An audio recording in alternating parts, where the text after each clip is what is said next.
الرحمن الرحیم۔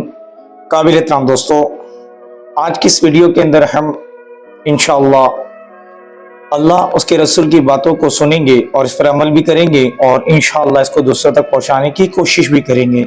بسم اللہ الرحمن الرحیم۔ حضرت اسحاق علیہ السلام کی پیدائش۔ حضرت اسحاق علیہ السلام کی ولادت اللہ کی ایک بڑی نشانی ہے، کیونکہ ان کی پیدائش ایسے وقت میں ہوئی جبکہ ان کے والد حضرت ابراہیم علیہ السلام کی عمر 100 سال اور ان کی والدہ حضرت سارہ کی عمر 90 سال ہو چکی تھی۔ حالانکہ عام طور پر اس عمر میں اولاد نہیں ہوتی ہیں۔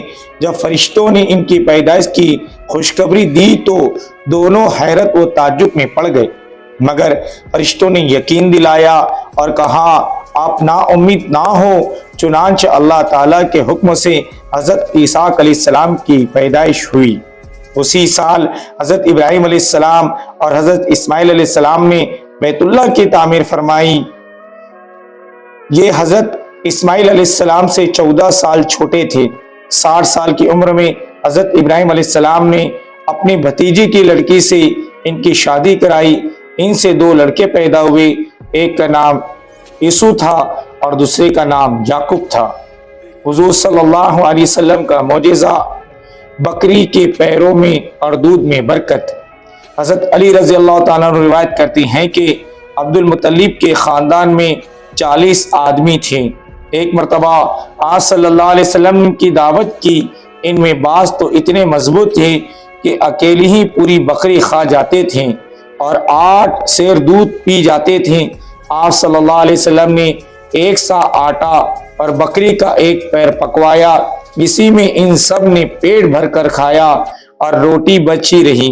پھر آپ صلی اللہ علیہ وسلم نے 3-4 آدمیوں کے پینے کے لائق ایک بڑے پیالے میں دودھ منگایا اور سب کو بلایا۔ ان تمام لوگوں نے دودھ سیر ہو کر پیا، پھر بھی پورا دودھ بچ گیا۔ ایسا معلوم ہوتا تھا کسی نے پیا ہی نہیں۔ داڑھی کے رکھنا ایک فرض کے بارے میں رسول کریم صلی اللہ علیہ وسلم نے فرمایا، مونچھوں کو کتراؤ اور داڑھی کو بڑھاؤ۔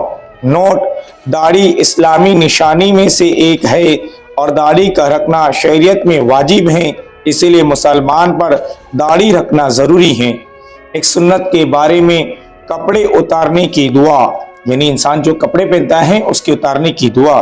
رسول کریم صلی اللہ علیہ وسلم نے فرمایا، جنات کی آنکھوں اور انسان کے سطر کے درمیان میں پردہ ہے۔ جب مسلمان کپڑا اتارنے کا ارادہ کرے تو یہ دعا پڑھے، بسم اللہ الذی لا الہ الا ہو، بسم اللہ الذی لا الہ الا اللہ۔ ترجمہ: اللہ کے نام سے لباس اتارتا ہوں جس کے سوا کوئی معبود نہیں۔ ایک اہم عمل کی فضیلت، اللہ کے واسطے محبت کرنا۔ رسول کریم صلی اللہ علیہ وسلم نے ارشاد فرمایا، اللہ تعالیٰ فرماتا ہے، جو لوگ میری عظمت و جلال کی وجہ سے آپس میں محبت رکھتے ہیں، قیامت کے دن ان کے لیے ایک ایسا نور کے ممبر ہوگے جن پر انبیاء اور شہداء بھی رشک کریں گے۔ ایک گناہ کے بارے میں اللہ اس کے رسول کا حکم نہ ماننا۔ قرآن میں اللہ تعالیٰ فرماتا ہے، بلا شبہ جو لوگ اللہ اور اس کے رسول کو ان کا حکم مان کر تکلیف پہنچاتے ہیں، ان پر دنیا اور آخرت میں اللہ کی لعنت ہے اور ان کے لیے عذاب تیار کر رکھا ہے جو ان کو ذلیل کر رکھ دے گا۔ دنیا کے بارے میں اللہ ہی روزی تقسیم کرتے ہیں، اللہ ہی روزی تقسیم کرتے ہیں۔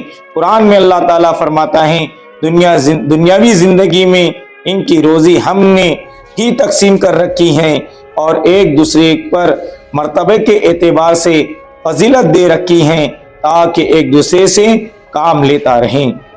آخرت کے بارے میں ادنا درجے کا جنتی، رسول کریم صلی اللہ علیہ وسلم نے فرمایا، ادنا درجے کا جنتی وہ شخص ہوگا جس کے لیے 80,000 خدمت گزار ہوگی اور 72 بیویاں ہوگی اور ایک موتی زبرجد اور یاقوت سے بنا ہوا خیمہ ہوگا جس کی لمبائی مقام جابیہ سے مقام ثنا کے مانند ہوگی۔ نوٹ: